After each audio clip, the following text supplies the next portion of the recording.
Assalamualaikum warahmatullahi wabarakatuh. Namaku Aliari Hadatul Aisyah dari kelas 11 IPA 3, perwakilan kelompok 6, akan menjelaskan mengenai dampak politik dari pendudukan Jepang. Yang pertama adalah mengatur sistem pemerintahan. Contohnya seperti desa menjadi ku, kecamatan menjadi so, kawedanan menjadi gun, kota praja menjadi shi, kabupaten menjadi ken, dan yang terakhir, keresidenan menjadi shu. Lalu selanjutnya adalah melarang penggunaan bahasa Belanda dan mewajibkan penggunaan bahasa Jepang. Lalu melakukan seikeirei, yaitu seikeirei di setiap upacara bendera ke arah Tokyo, yaitu membungkukkan badan 90 derajat untuk Kaisar Jepang Tennoheika. Lalu Jepang membentuk pemerintahan militer, yaitu Angkatan Laut dan Angkatan Darat. Lalu yang terakhir adalah Jepang membentuk organisasi propaganda seperti Gerakan 3A dan Putra. Nah, itu saja materi yang saya sampaikan. Mohon maaf bila ada kesalahan. Wassalamualaikum warahmatullahi wabarakatuh.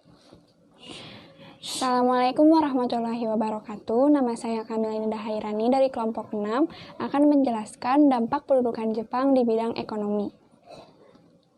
Pendudukan Jepang di Indonesia. Masa pendudukan Jepang di Indonesia dimulai pada tahun 1942 dan berakhir pada tanggal 17 Agustus 1945 dengan proklamasi kemerdekaan Indonesia oleh Soekarno dan Muhammad Hatta atas nama bangsa Indonesia. Berikut lampiran foto masa pendudukan Jepang di Indonesia dari sumber historia dan sejarah. Pendudukan Jepang. Masa pendudukan Jepang di Indonesia adalah masa yang sangat berpengaruh bagi perkembangan Indonesia. Dalam masanya yang singkat itu, Jepang membawa dampak yang positif dan juga membawa dampak yang negatif bagi bangsa Indonesia. Pemerintah Jepang mengeluarkan peraturan untuk menjalankan perekonomian. Semua objek vital dan alat-alat produksi dikuasai dan diawasi sangat ketat. Namun tidak semua dampak pendudukan Jepang bersifat negatif. Sumber Wikipedia. Dampak pendudukan Jepang. Tidak banyak yang mengetahui tentang dampak positifnya Jepang menduduki Indonesia. Adapun dampak positif yang dihadirkan, antara lain dalam bidang ekonomi didirikannya Kumyai, yaitu koperasi yang bertujuan untuk kepentingan bersama. Dan diperkenalkan suatu sistem baru bagi pertanian, yaitu line system, atau sistem pengaturan bercocok tanam secara efisien yang bertujuan untuk meningkatkan produksi pangan. Selain dampak positif yang telah saya sebutkan tadi, Jepang juga membawa dampak negatif yang luar biasa. Antara lain, Jepang mengeksploitasi SDA dan SDM untuk kepentingan perang. Jepang mengambil secara paksa bahan pangan, yaitu makanan, pakaian, dan pembekalan lainnya tanpa kompensasi. Terjadinya inflasi dan krisis ekonomi yang menyengsarakan rakyat Indonesia. Terputusnya hubungan antar daerah akibat self-sufficiency. Kegiatan ekonomi diarahkan untuk kepentingan perang, sehingga seluruh potensi SDA dan bahan mentah lainnya digunakan untuk mendukung industri Jepang. Penerapan sanksi berat oleh Jepang dengan menerapkan sistem ekonomi secara ketat, juga menerapkan sistem ekonomi perang dan sistem autarki, yaitu memenuhi kebutuhan daerah sendiri dan menunjang perang. Sumber Dayasaf WordPress. Selanjutnya, menurut sumber blog Ruang Guru, ekonomi dan pembangunan diambil alih pemerintah Jepang. Seluruh kegiatan ekonomi dan pembangunan diambil alih oleh pemerintah Jepang. Dengan mengeluarkan Undang-Undang Nomor 22 Tahun 1942, Pemerintah Pendudukan Jepang menyatakan bahwa pemerintah militer atau Gusenkai langsung mengawasi perkebunan, sedangkan perkebunan-perkebunan yang tidak ada kaitannya dengan perang ditutup oleh pemerintah Jepang. Kemudian Jepang mendirikan bank-bank. Kemudian pada bidang perbankan, Jepang mendirikan bank-bank setelah melikuidasi bank-bank peninggalan Belanda. Dan yang terakhir, Jepang mengalami defisit akibat pembangunan bidang militer.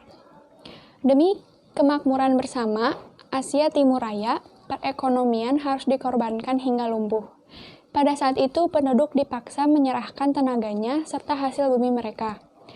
Akibat dari hal tersebut, penduduk mulai kekurangan gizi, kesengsaraan, dan kemiskinan mulai merajalela di berbagai daerah. Kesehatan pun jauh menurun dan mayoritas penduduk mengalami penderitaan. Terima kasih telah menyaksikan penjelasan yang telah saya berikan. Mohon maaf bila ada kesalahan kata. Wassalamualaikum warahmatullahi wabarakatuh. Di sini saya akan menjelaskan akibat pendudukan Jepang di bidang pendidikan. Pada masa pendudukan Jepang, keadaan pendidikan Indonesia semakin memburuk. Dilakukan pembatasan pendidikan untuk memudahkan pengawasan. Berikut ini beberapa akibat kependudukan Jepang di bidang pendidikan. Yang pertama, para pelajar wajib mempelajari bahasa Jepang. Yang kedua, para pelajar harus mempelajari adat dan istiadat Jepang, lagu kebahasaan Jepang yaitu Kimigayo, dan gerakan badan sebelum pelajaran dimulai. Yang ketiga, bahasa Indonesia mulai dijadikan sebagai bahasa pengantar di semua sekolah dan menjadi mata pelajaran wajib. Yang keempat, perkembangan perguruan tinggi mengalami kemunduran. Banyak perguruan tinggi yang ditutup pada tahun 1943. Yang terakhir, para pelajar dianjurkan untuk masuk organisasi militer. Selanjutnya, ada kemunduran perkembangan perguruan tinggi. Akibat pendudukan Jepang di bidang pendidikan, perguruan tinggi mengalami kemunduran dan banyak yang ditutup pada tahun 1943. Hanya beberapa perguruan tinggi yang dibuka, antara lain Perguruan Tinggi Kedokteran atau Ika Diagaku di Jakarta, Perguruan Tinggi Teknik atau Gokyo Diagaku di Bandung. Selain itu, Jepang juga membuka Akademi Pamong Praja atau Konkoku Gakuin di Jakarta dan Perguruan Tinggi Hewan di Bogor. Selanjutnya ada organisasi militer. Para pelajar dianjurkan untuk masuk organisasi militer seperti Heiho sebagai pembantu prajurit, Seinendan, dan Keibodan atau pembantu polisi. Para pelajar dilatih baris berbaris dan perang meski hanya menggunakan senjata kayu. Para pelajar juga dijadikan Swiss Hintai atau barisan pelopor yang mendapatkan pelatih yang berat. Latihan militer yang dianjurkan pemerintah Jepang kelak akan berguna bagi bangsa Indonesia. Selanjutnya ada dampak positif. Pendudukan Jepang di bidang pendidikan, keuntungan pada masa pendudukan Jepang di bidang pendidikan adalah penggunaan bahasa Indonesia sebagai bahasa pengantar. Melalui sekolah-sekolah itulah Jepang melakukan indoktrinasi konsep kemakmuran Asia Raya. Bagi Jepang, pendidikan kader-kader dibentuk untuk melopori dan melaksanakan konsepsi kemakmuran Asia Raya. Tetapi bagi bangsa Indonesia, tugas berat itu dijadikan persiapan bagi pemuda-pemuda terpelajar untuk mencapai kemerdekaan. Assalamualaikum warahmatullahi wabarakatuh. Di sini saya akan menjelaskan dampak pendudukan Jepang bidang pendidikan. Kehidupan pendidikan berkembang saat pada masa penjelajahan Jepang. Pemerintah penjelajahan Jepang memberikan kesempatan kepada bangsa Indonesia untuk mengikuti pendidikan. Ada sekolah-sekolah yang dibangun oleh pemerintah. Selain itu, bahasa Indonesia digunakan sebagai bahasa perantara pada sekolah-sekolah, serta penggunaan nama-nama diindonesiakan. Namun itu semua dilakukan hanya untuk menarik simpati rakyat Indonesia agar bersedia membantu Jepang dalam menghadapi lawannya di perang Pasifik. Oke, di sini saja saya menjelaskan. Jika ada salah kata-kata, mohon maaf. Assalamualaikum warahmatullahi wabarakatuh. Perkenalkan, nama saya David Kurniadin dari 11 IPA 3. Di sini saya akan melanjutkan presentasi kelompok saya. Saya akan melanjutkannya dampak pendudukan Jepang di bidang birokrasi dan militer. Yang pertama itu ada dampak di bidang birokrasi. Struktur pemerintahan struktur pemerintahan yang sesuai Jepang itu diubah secara total. Menjadi desa disebut ku, kecamatan disebut so, kawadanan disebut gon, kota praja disebut shi, kabupaten disebut ken, dan keresiden disebut su. Pembentukan provinsi yang dilakukan Belanda diganti dengan sesuai struktural Jepang, sehingga daerah pemerintahan tertingginya adalah Shu. Meski luas wilayah Shu sebesar keresidenan, tapi fungsinya sangat berbeda 180 derajat. Residenan adalah pembantu gubernur, sedangkan Shu adalah pemerintah otonom di bawah Shukokan yang berkedudukan sama dengan gubernur.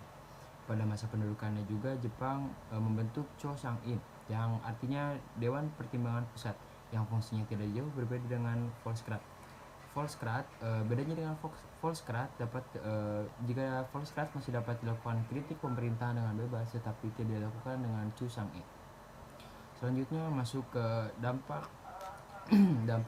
di bidang militer. Pemerintahan antara masa penjajahan sebelumnya dengan masa Jepang itu sangat berbeda jauh.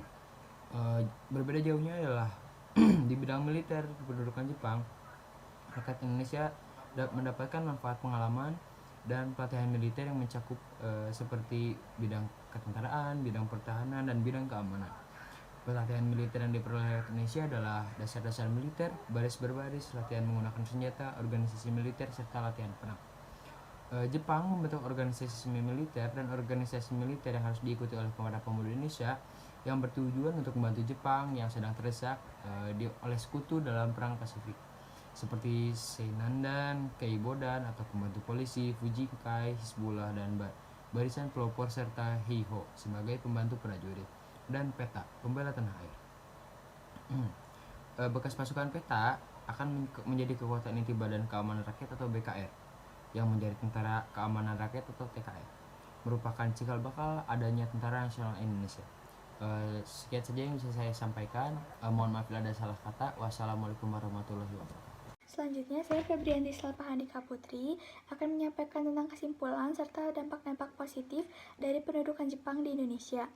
Masa pendudukan Jepang di Indonesia hanya bertahan dari tahun 1942 sampai 1945. Walau hanya bertahan 3 tahun, namun mampu memberikan dampak kekejaman yang luar biasa, bahkan dapat dikatakan lebih kejam dari Belanda. Kebijakan pemerintahan Jepang yang melakukan tindakan penguasaan terhadap daerah jajahannya itu hanyalah untuk perang. Jepang sebagai salah satu kekuatan fasis senantiasa melebarkan sayapnya ke daerah-daerah yang sebelumnya menjadi basis kekuatan dari negara Eropa dan Amerika atau sekutu seperti di Asia Tenggara. Masa pendudukan Jepang di Indonesia awalnya disambut baik oleh masyarakat Indonesia karena Jepang masih memperbolehkan masyarakat muslim untuk melaksanakan ibadah haji. Namun, lama-kelamaan Jepang mulai menguras sumber daya alam di Indonesia. Dengan adanya Romusa, banyak sumber daya manusia yang dikirim untuk dipekerjakan paksa, sehingga banyak yang mengalami gizi buruk hingga tewas. Pemuda sehat dan di desa ataupun di kota berkurang sehingga menimbulkan kesengsaraan. Nah, dampak-dampak dari kependudukan Jepang di Indonesia itu ada dari berbagai bidang. Yang pertama ada bidang politik, bidang sosial, bidang budaya, bidang pendidikan, serta militer. Tidak banyak yang mengetahui tentang dampak positif dari Jepang. Adapun dampak positif yang dapat dihadirkan yaitu yang pertama di bidang politik. Diperbolehkan bahasa Indonesia untuk menjadi bahasa komunikasi nasional dan menyebabkan bahasa Indonesia mengukuhkan diri sebagai bahasa nasional. Lalu dibentuknya Persiapan Kemerdekaan Indonesia yaitu BPUPKI dan PPKI. Dengan kemunculan badan persiapan ini muncullah ide Pancasila. Lalu yang kedua ada dalam bidang ekonomi, yaitu dalam bidang ekonomi didirikannya Kumyai atau koperasi yang bertujuan untuk kepentingan bersama. Lalu yang ketiga ada bidang sosial, yaitu mulai berkembangnya tradisi kerja bakti massa melalui Kinrohoshi. Lalu yang selanjutnya ada bidang budaya, yaitu Jepang mendirikan Keimin Bunka atau Pusat Kebudayaan pada tanggal 1 April tahun 1943 di Jakarta. Fungsinya sebagai lembaga yang mewadahi aktivitas kebudayaan Indonesia. Lalu yang selanjutnya ada di bidang pendidikan. Nah, kalau di bidang pendidikan itu mendirikan sekolah seperti SD selama 6 tahun, SMP selama 9 tahun, dan SMA. Nah, untuk yang Dan dalam pendidikan diperkenalkan sistem Nippon sentris atau melakukan upacara dalam sekolah, contohnya seperti upacara setiap hari Senin atau upacara lainnya. Lalu dalam bidang birokrasi dan militer, Jepang memberikan pelatihan militer dan semi militer kepada pemuda Indonesia dan mempersenjatai pemuda demi keperluan perang Jepang, seperti mengikut sertakan pemuda ke organisasi keibodan, Heiho, Suishintai, dan sebagainya. Sekian yang dapat kami sampaikan. Mohon maaf bila banyak kesalahan kata dalam penyampaian. Assalamualaikum warahmatullahi wabarakatuh.